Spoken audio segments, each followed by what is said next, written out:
জাহাঙ্গীরনগর বিশ্ববিদ্যালয়ের একজন শিক্ষিকাকে জীবন দিতে হয়েছিল।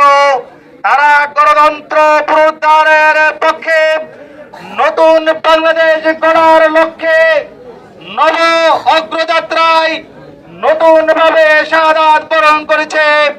আল্লাহর কাছে তাদের শাহাদাতের যথাযথ মর্যাদা কামনা করে দুই একটা কথা বলে আলোচনা শেষ করতে চাই।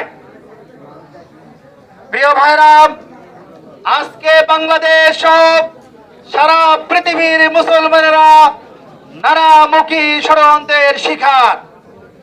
অথচ আল্লাহ রাব্বুল আলামিন কোরআনে কারিমে বলেন, ইউরিদুনা লিইউতফিউ নূরাল্লাহি বিআফওয়াহিহিম ওয়াল্লাহু মুতিম্মু নূরিহি ওয়ালাউ কারিহাল কাফিরুন।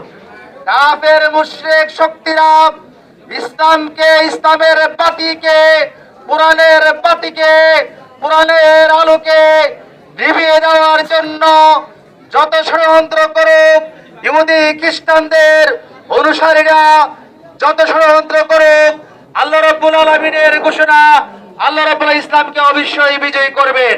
আজানের পরে বাকিটা হবে।